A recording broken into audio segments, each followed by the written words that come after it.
So here we're going to look at Judaism, and I want to start with 1492, which is a date that rings in our mind, right? 1492, Columbus sailed the ocean blue. We know this. We looked at it last week. Well, 1492 also is the year in which the Jews were expelled from Spain. And as you can see here from the map, this is a map of different states expelling Jews at different times. 1497, Portugal expels the Jews earlier in many places, right? England and Wales, both 1290. The places with the names of written in red, like Poland, the Netherlands, these are the communities to which Jews tended to move when they were expelled from other places. So 1492 marks, not only Columbus and the, Spanish Portuguese crown moving outward in colonial expansion, but also kicking the Jews out of their land. And on ship with Columbus, coming to the quote-unquote New World, to the so-called New World, were new Christians, which is, that's a category of folks who were converted Jews, right? Jews who had converted to Christianity, often by their own testament, in sham conversions, sort of false conversions, in order to escape the atrocities of the Inquisition, of the Catholic Inquisition. So looking to sort of be on the good side of the religious power base, many folks did convert. There were new Christians, many of whom were actually authentically in their self and practice were Jews. Those were on the boat with Columbus. So the history of Judaism in America it starts early. This is the first synagogue in America. This is a much later picture, early aughts, I think. But this synagogue is in Newport, Rhode Island, and it was founded in 1658. So the history of Jews in America is a long history. It goes back quite far. Let's just do a brief introduction of Judaism, and then we'll get to, the role of Jews in America and how it's played out. Here we have something like the population count. There are about as many Jews in America as there are combined total in the rest of the world.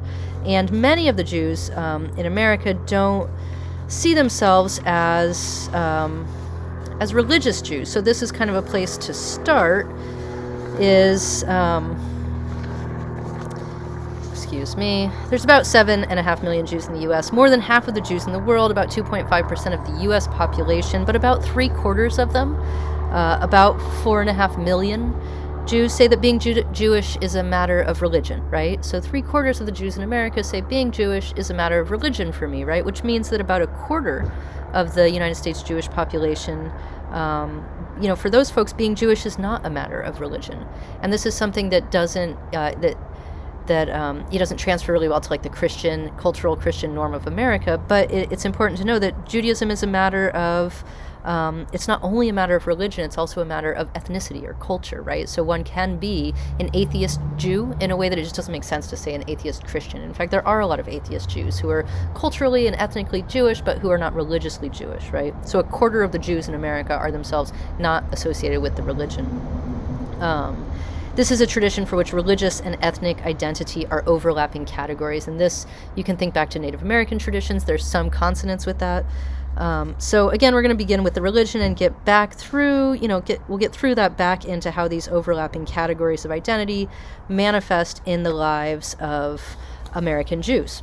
Now, 3 things that make Judaism a living religion. I understand that I have 3 images here, and that can be a little confusing. It is not these 3 things, right? So these are representative images. The first, the upper left, is a Torah scroll. Torah is a word. Torah is one of the 3 things that make Judaism a living religion. And Torah, in its narrowest definition, refers to the first 5 books of Moses, the first 5 books of the Hebrew Bible, also known as the Tanakh. Tanakh is a name for the Hebrew Bible. That's an acronym of the different parts: the Torah, the Nevi'im, and the Ketuvim, or the first 5 books of Moses, followed by the prophets and the writings. The Tanakh, or the Hebrew Bible, is also known by Christians as the Old Testament. Now, we don't call it the Old Testament in religious studies because we do make an effort to understand things from within their own tradition, from as they understand themselves. And of course, the Hebrew Bible doesn't understand itself to have been sort of fulfilled in a New Testament. It doesn't understand itself to be old. So you'll hear me refer to the Hebrew Bible, not the Old Testament. When you say Old Testament, what it means is I'm speaking from a Christian perspective, right? This is a Hebrew Bible, holy text, adopted by Christians, which we will talk about more later. Of course, Jesus was a Jew, and so this was his holy text. But for now, upper left is the Torah, kept in a scroll ritually. Often there's you're not supposed to touch it directly because, out of respect and honor, but also because they're very difficult to make. They're ritually made. It takes a very long time. They're very expensive. So you use a tool, that silver thing you see at the bottom. It has a finger pointer on it, and you sort of use it to keep your place, actually, the other way on the text. Hebrew reads right to left, not left to right. Bottom left is also a Torah. It's an illuminated manuscript. A great deal of the art of Judaism throughout history comes through in things like illuminated manuscripts or the Torah scrolls, the covers for the scrolls. This is Chagall on the right, Marc Chagall, who was a Jewish painter of the 20th century, and this is an Orthodox Jewish man, perhaps a rabbi, wearing the phylactery on his head, which is a common ritual for especially Orthodox Jews or more observant Jews. There's scrolls of prayers in there, and you pray with them on, and he's got in his arms, you can see partially a Torah scroll with a cover on it, okay?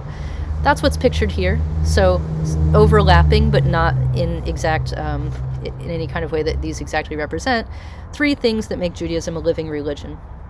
One, God, right? For the most part, the God of the Hebrew Bible is involved in history. This is a God who's active within history, and this will come up for us later, right? This is a singular, indefinable, all-powerful, and just God. So a relationship to God is a huge part of what keeps Judaism alive as a living religion. Second on my list here is Torah, which we've talked a bit about. Most narrowly, again, it refers to that first 5 books of the Hebrew Bible, those first 5 books of Moses, they're known as, but it can be expanded more widely to refer to the entire Hebrew Bible, to refer largely to teachings or conversations about justice and how to walk in the way of the Lord. Right? It's a cluster of concepts, so I use it here kind of in its bigger sense, right? Torah, right? The book, but also everything that kind of feeds out of it, its afterlife. It is kind of God's will and word, right? In Judaism, the word for the religion of Judaism, right? The Torah. And it's both written and oral. There's an oral Torah, which you could learn about we can come to office hours, so we can talk more about it. But the oral Torah was codified into a written form, but it continues to be open for engagement and discussion. It's seen as meant to be that. The third thing, so we've got God, the Torah, and the third thing is Israel. Understood not so much what I'm referring to here is not the nation state of Israel, established in the mid-20th century, but rather the people, right? This is a community of people. The people that American Jewish scholar Jacob Neusner refers to as a pilgrim people, seeking to worship the God of all humanity.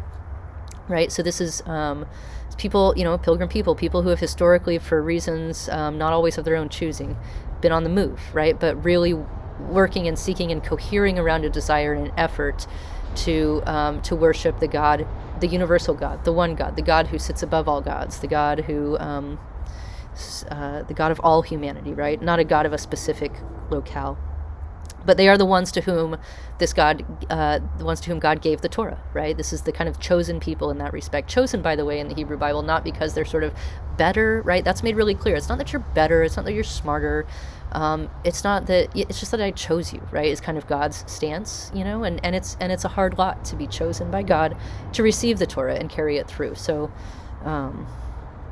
okay, now how to understand Israel, the people of Israel, right? There are now 3 main branches of Judaism, and by the 3 main branches, I'm kind of talking mostly about numbers, right? Population-wise, there's 3 main branches. It's on the left side of this tree, this little image, Orthodox, Reform, and Conservative, right? So those are your 3 main branches. There are Reconstructionists. We'll talk a bit about humanistic, which is what we've just referred to, right? You can be a non-religious Jew, right? A completely secular humanist Jew, but who's really connected to the culture, probably, may celebrate Passover or even Shabbat or the Sabbath. but remains humanistic, not necessarily oriented towards God in a divine supernatural sense. And there's also Messianic Jews. We won't talk any more about them after this moment, so I'll just mention them to say there are Jews, not many, numerically speaking, but there are Jews who await the coming of the Messiah promised by the prophets in the Hebrew Bible and among other places, and seen by Christians to have been fulfilled in Jesus. But for folks who are not Christians, folks who are Jewish, the Messiah nonetheless remains promised, and so they live in sort of joyful anticipation of the coming of the Messiah. And so there are those folks. They're numerically very small. We could talk about them, but again, a question for office hours. The three main branches is what we'll concentrate on here. Orthodox, Reform, and Conservative. They meet in shuls, shul, temple, synagogue, different words for more or less the same, a meeting place. And these branchings off happened in the 19th century, right? So up until the 19th century, for like nearly 3,000 years, Judaism was a complex but coherent unit. It was a one group of folks. There weren't these different denominations or branches. So what happened in the 19th century? What I've got here is a few different kind of visual representations of source text criticism, right? Which is basically a lot of scholarship, linguistic scholarship, archaeological scholarship, went into reading especially the first 5 books of Moses, right, which we've talked about, which are again the first 5 books of the Hebrew Bible. For Christians, they are the first 5 books of the Old Testament. This is Genesis, Exodus, Leviticus, Deuteronomy, and Numbers, and they were understood traditionally to have been written by Moses, right? That Moses sort of received the entire Torah in what Rabbi Naomi Steinberg calls a divine download at the top of Mount Sinai, right? That he received these. These are holy texts, sort of written by God, channeled by Moses. That's how the understanding is. So late 19th century, late 1800s, source text criticism comes along and pretty, indubitably proves from an historical perspective that in fact this set of texts has multiple authors. It has 4, the J, E, P, and D. And here you see R, who's a redactor or an editor. There's an editorial voice that comes in there. But J, E, P, and D are your primary authors. D doesn't show up in the upper right. They just pull out Deuteronomy. D is the Deuteronomist. He writes Deuteronomy. But then Genesis, Exodus, Leviticus, and Numbers are all kind of, an interpolation of these different voices. Leviticus, as you can see, is primarily a priestly document, and it is a book concerned with priestly concerns. So it was written by the priestly author. But then especially Genesis and Exodus, it's just an interweaving of these different authors from, as you can see on the right, or on the left, different dates. The Yahwist, it's Y and J are interchangeable here, and the Elohist, the J and the E are both named after the name that author gives to God in the text. So Yahweh is one name, that's the J author, and Elohim is another name for God. It's actually plural in the Hebrew, it means something like the forces. And that's the name that author gives to God. So really an interweaving. So this isn't a Hebrew Bible class, right? So this is just one aspect and a really specific and particularly influential aspect of modernity that put a lot of pressure on what had been a unified Jewish community, right? How do you respond to this? How do you respond to sort of scientists, human scientists, social scientists telling you that the story that you knew to be true for 3,000 years is in fact not true or differently true, or, and folks responded differently to that. And the main question between these different groups, the different branchings of Jews, was not really oriented towards source text criticism, which, as you can imagine, was it wasn't a concern of most people, right? It was a concern of the sort of more scholarly or rabbinical sort. But one question that really was a common question, a sort of street level, engaged, social, important to everyone kind of question was, and a good way to get a grip on the contours of the conversation here is, should Jews live only among Jews, or should Jews live among both Jews and Gentiles, right? Should the Jewish community be segregated off and live in its own space, or should it be integrated with the larger community? So modernism brought us not only source text criticism, as we see here, it also brought the Industrial Revolution and an enormous migration of people to urban centers, which put people in really close proximity to people who weren't like them, right, from different places and different religions, who spoke different languages. So this all of these things really pressed upon Jewish identity and like, how do we respond? Now, for most, and that created the branches, which we'll get to in a second, but for most of history, in most places in the world, most Jews did prefer a segregated existence. And that was before the kind of Christian Europe forced all Jews to live in ghettos. So this was self-determined before that point, and oppressively determined by, other forces after that point. But so you sort of think, why? Like, what's great about living in an isolated or segregated community? And you think, well, right, living in Jewish communities near synagogues made Sabbath travel easier. There are rules associated with Sabbath, right? You're not supposed to, drive a car. You're not really supposed to get in a car. You're not supposed to work. You're not supposed to, there's like a whole list. There's a rhyme that goes with it that I don't remember, but it's like, you're not supposed to carry things. You're not supposed to like push elevator buttons, right? You're not supposed to work machinery. If you're going to cook, you do it the day before. If you need the oven to warm things, you turn it on and leave it on, right? Like you're really doing your best to, as a Jew, celebrating the Shabbat or the Sabbath, you're really doing your best to live into that day of rest that is described in Genesis, right? You're trying to take that day, no work, and it's a rule, don't work. No homework, right? Don't light a fire. Like, if you want to have a fire burning, light it. Do the work for that beforehand. Do all your work beforehand, so that you can build.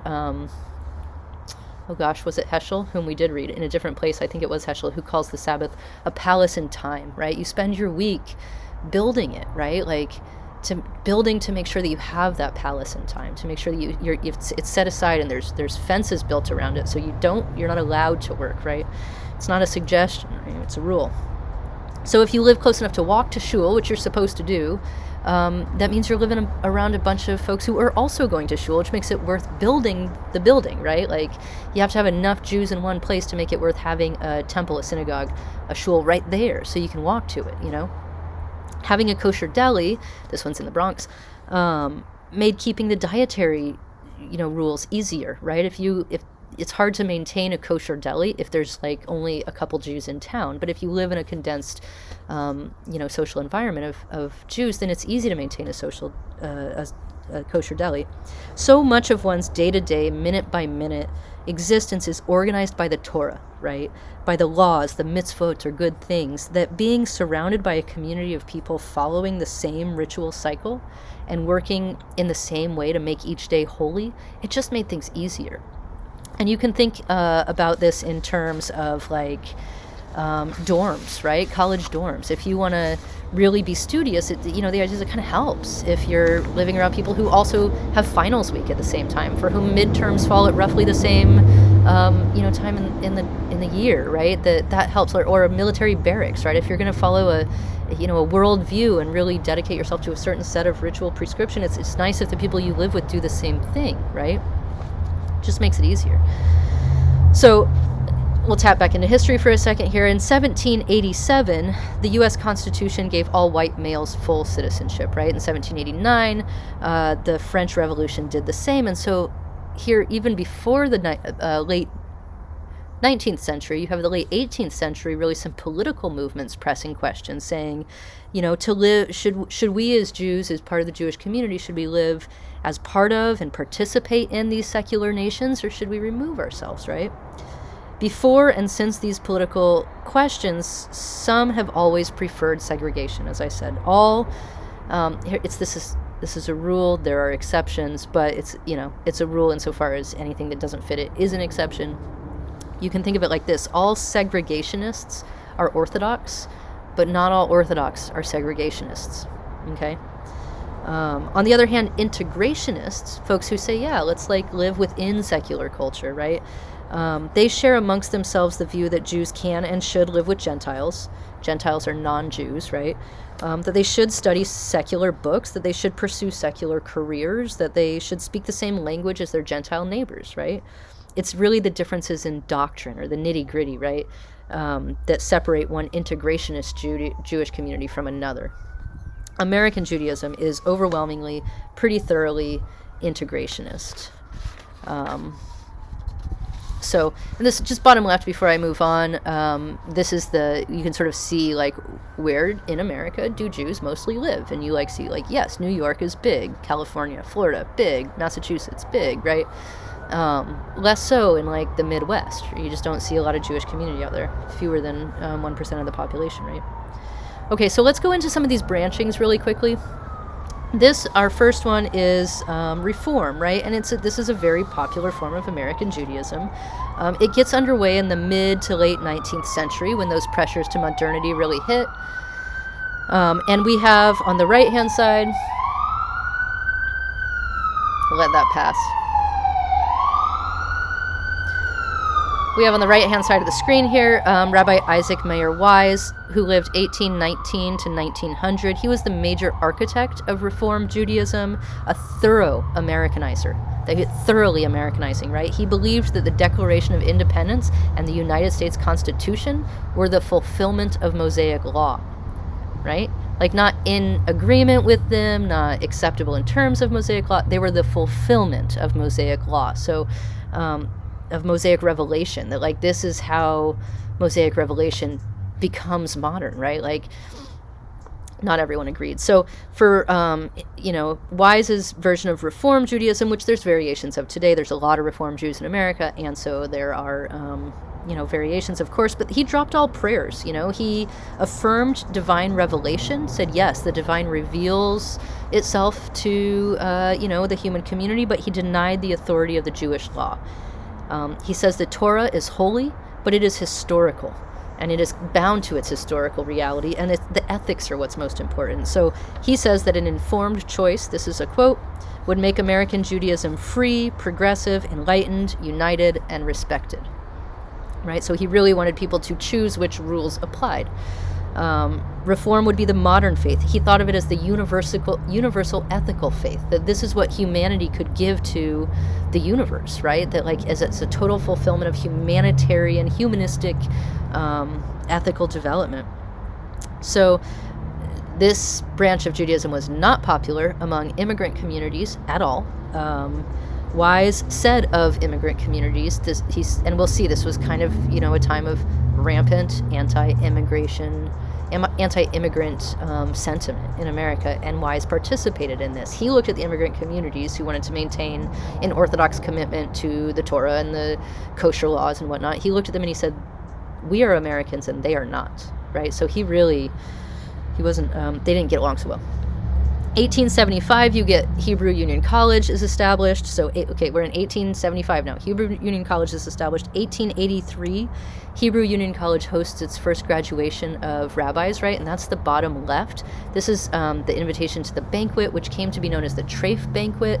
Treif is the opposite of kosher. Treif is the things you're not allowed to eat, right? And in their very publicly announced graduation of their very first class of rabbis, they served everything under the sun that was not kosher, really intentionally. They served I don't remember what was on it, but I think there were oysters, right? There were bottom dwellers. There were things you're just never allowed to eat, plus mixing of meat and milk consistently through the menu, right? It was a really overt anti-kosher gesture, which, as you can imagine, upset many traditionalist or observant Jews.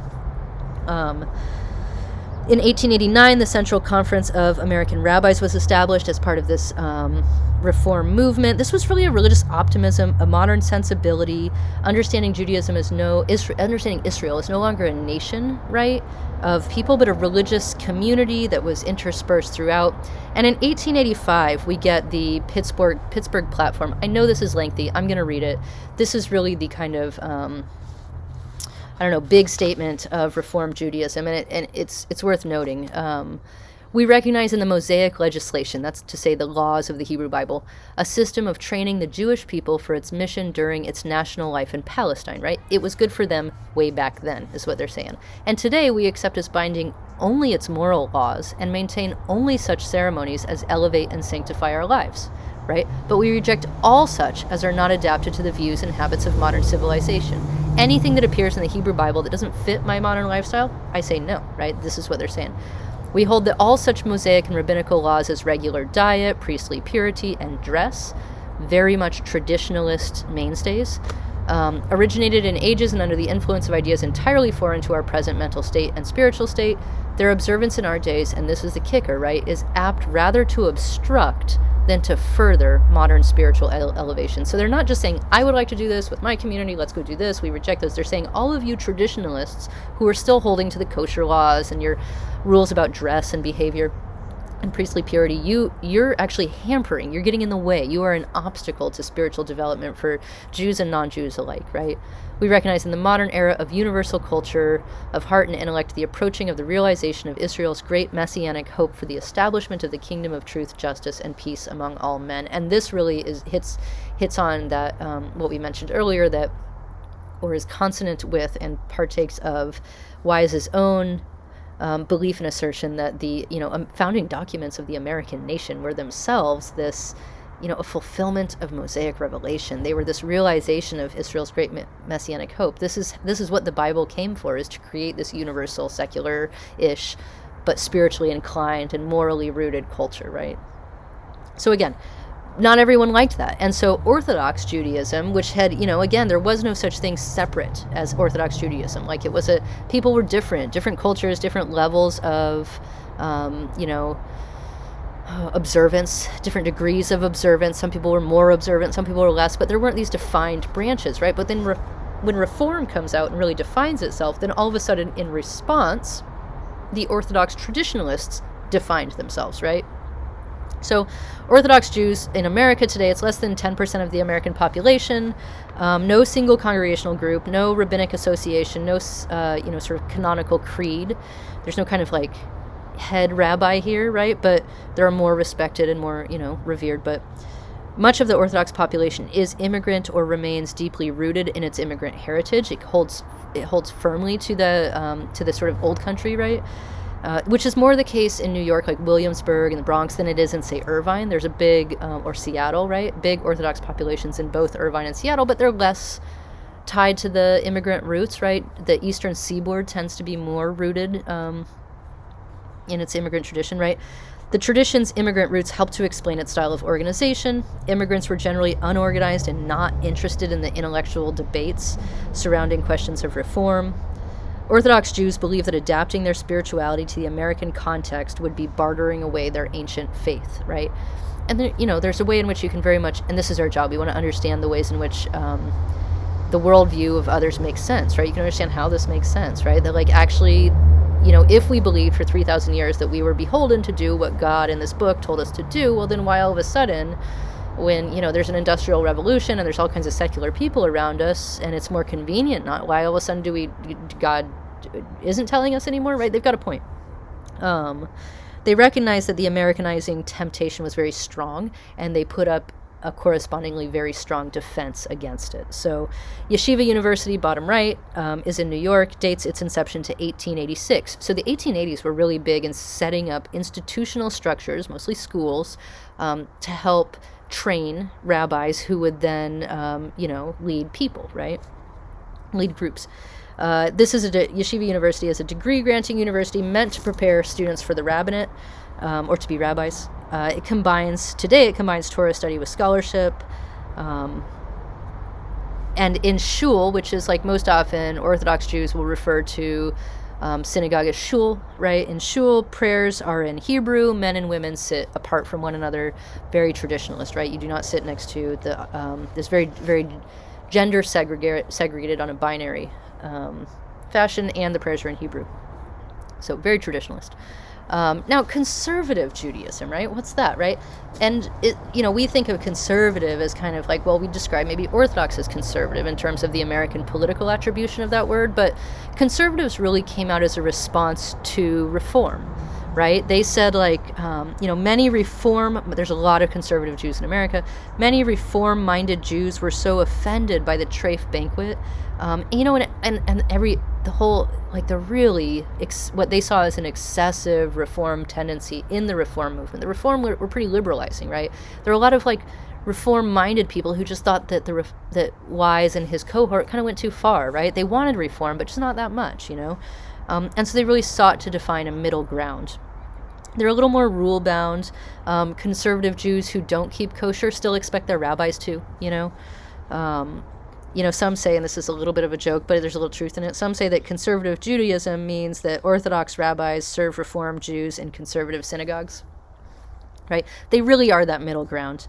From the Orthodox position, the conservative movement is too American, right? They've allowed themselves to become too American, and they are as eager to be American and to integrate as in some ways as are the Reform, but they're far more ready to stress Jewish identity. So as where the Reform movement moved Sabbath or Shabbat to the Jewish Sabbath begins at sundown on Friday night and ends when the first 3 stars appear on the eastern horizon, which is quite nice because you need to be outside to see it. I mean, there's an app now, but you're supposed to be outside to know when the Sabbath starts, and it ends at sunset the following day. So really it's all day Saturday, but it begins Friday night, it ends Saturday night.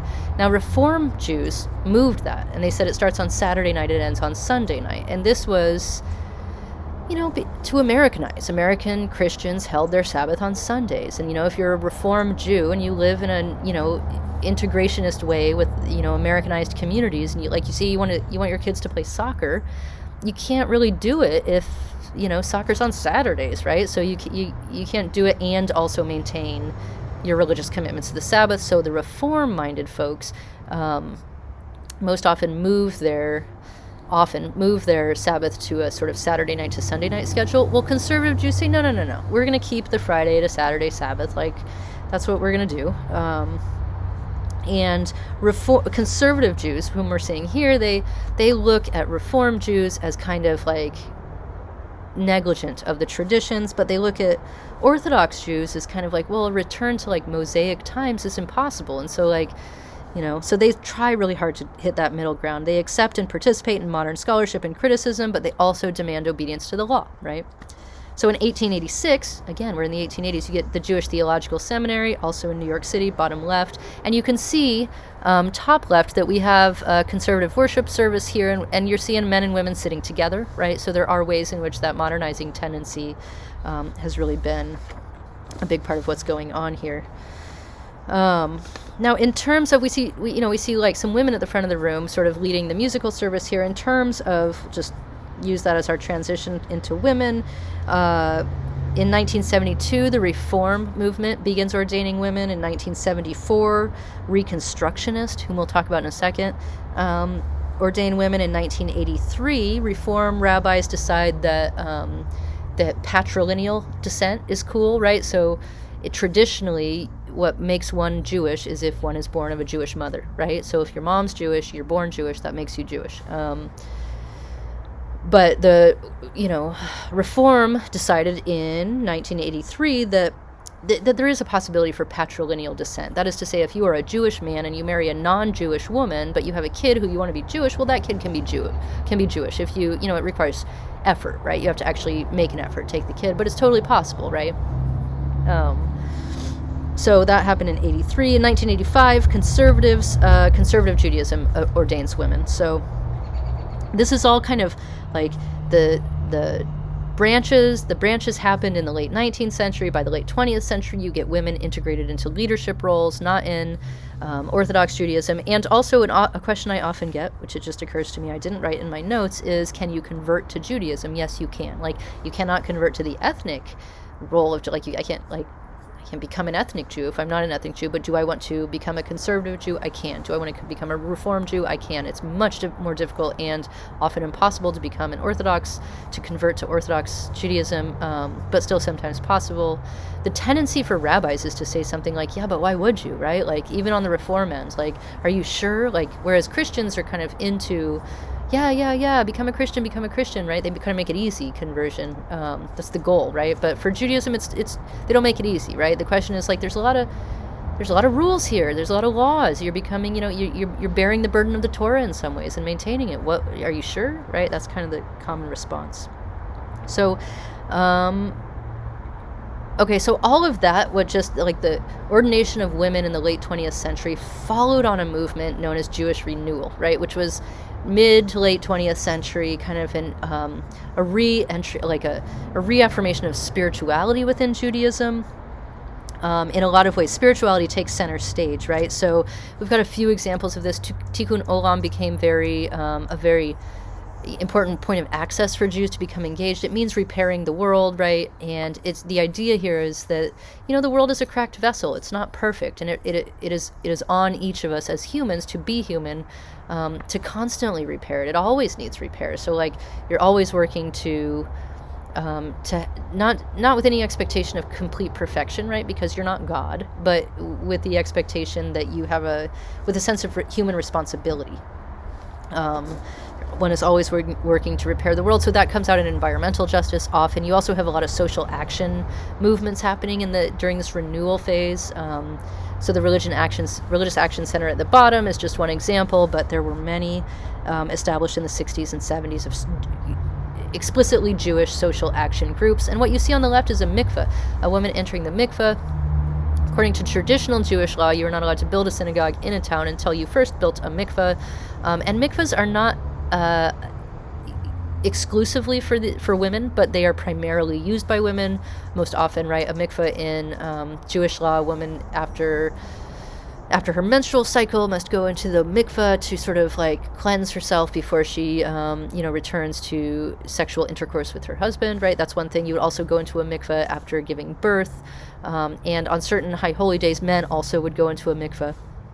It's a ritual bath, right? It's kind of like, and in the time of the New Testament, in the time of Jesus, those communities, archaeologists are unearthing mikvahs everywhere, right? They were the baptismal culture of turn of the Common Era Palestine was huge, but during this Jewish renewal phase of the mid to late 20th century, what you started to see is a lot of new usage of mikvahs. So you had mikvah ceremonies for miscarriages or even abortions or chemotherapy, right? Like different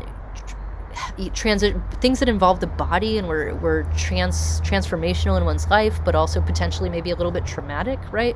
The mikveh was for that, right? So it starts aspects of traditionalist Jewish spirituality become integrated into a more modern context.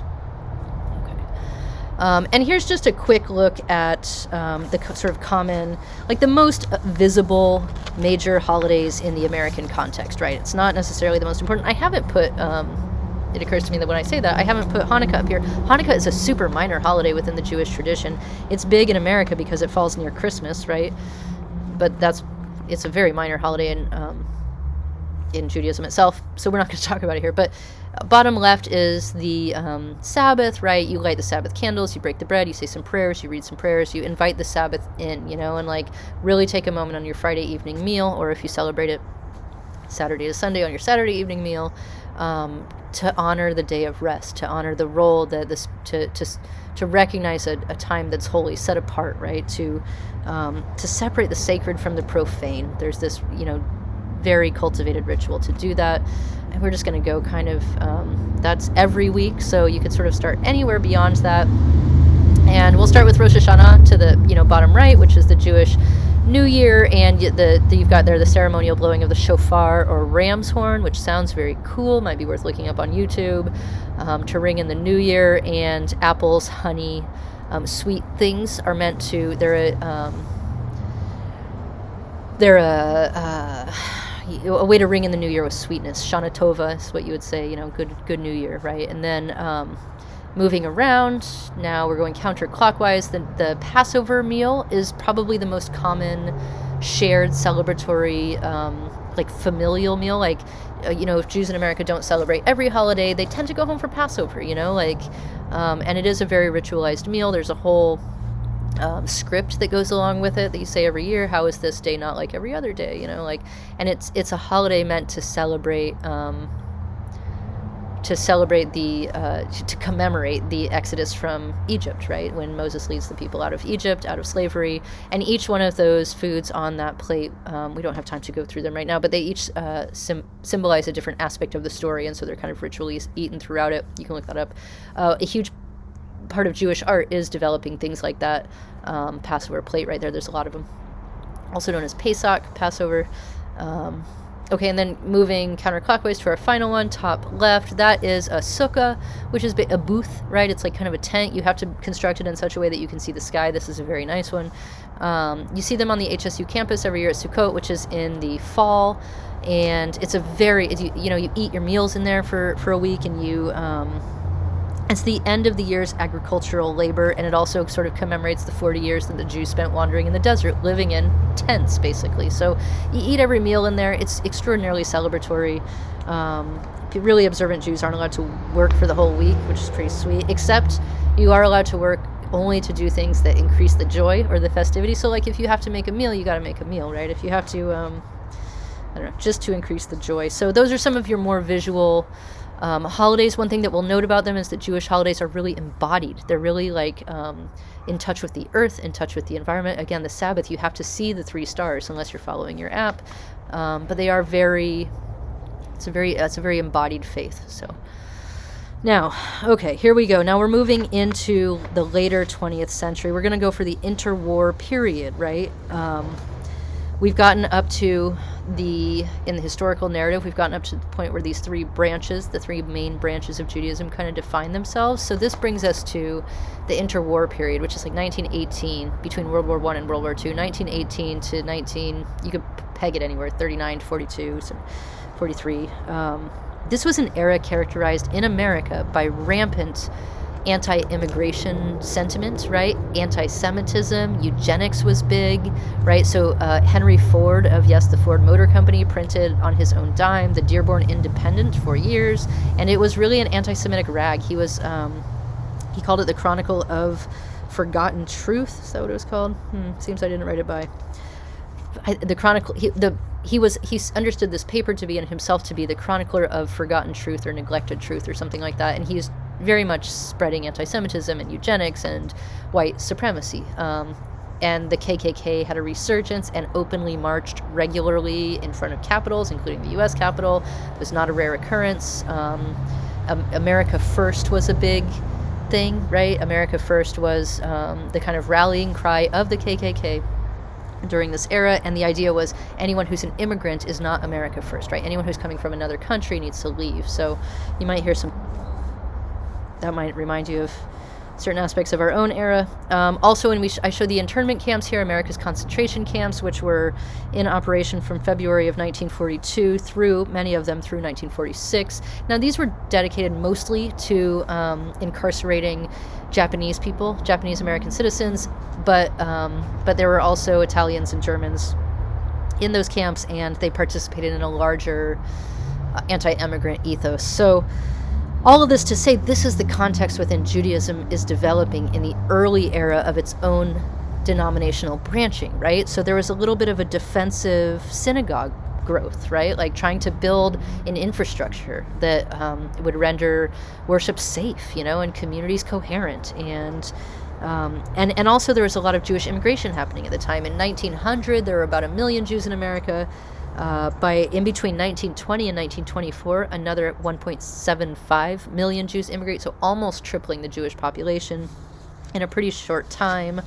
And then, the post-war period, after World War II, the internment camps are closed, the Dearborn Independent goes out of style. There's a little bit of a crackdown on the KKK, and there's a lot of affluence, right?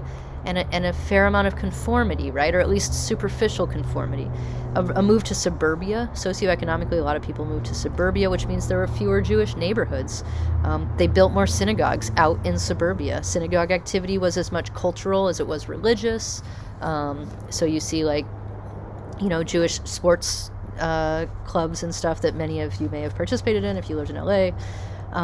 And this whole tendency, as much cultural as it was religious, was picked up by Mordecai Kaplan, who developed Reconstructionist Judaism, right? We mentioned this before. It's in terms of population numbers, it's very small, but he lived from 1881 to 1984, and this is really Judaism based on the belief that Judaism is composed of race, religion, and culture. It's a very traditionalist approach.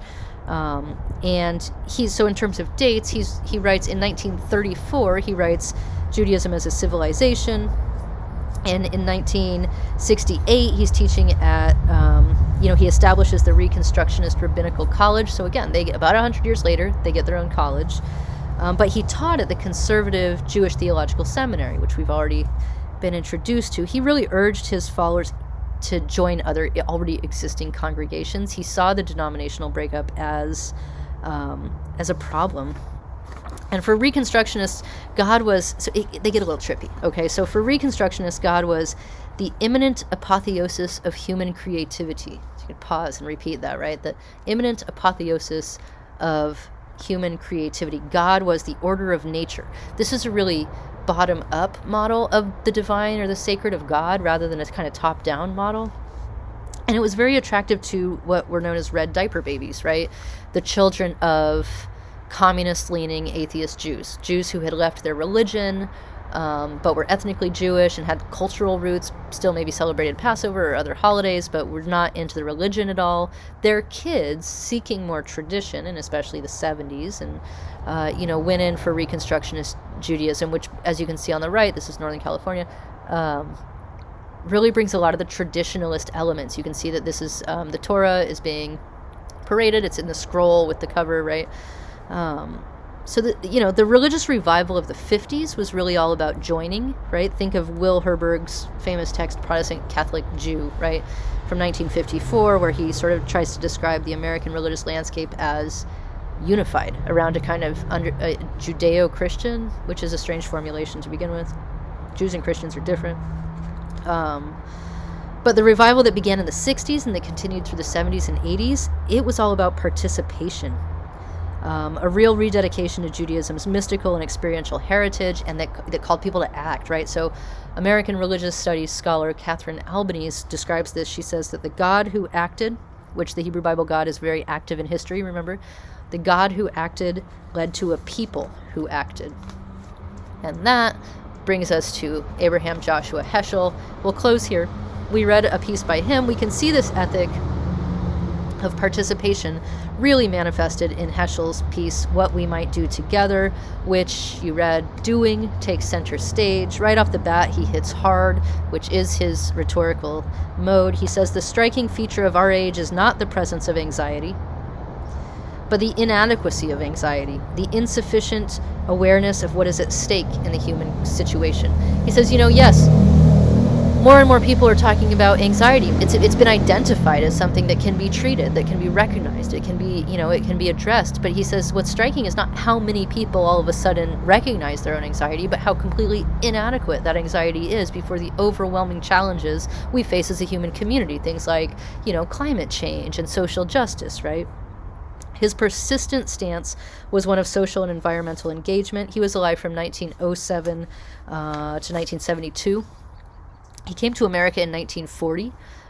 From Germany, he escaped the death camps with the help of Hebrew Union College president Julian Morgenstern. He came as a scholar and a teacher. His mother was murdered by the Nazis. His two sisters were killed in concentration camps. He taught at the Reform Hebrew Union College and for the rest of his life at the Conservative Jewish Theological Seminary. So you see there's a lot of, even though we have these clear branches with more or less clear doctrinal statements, right, there's a lot of fluidity between them within the Jewish community.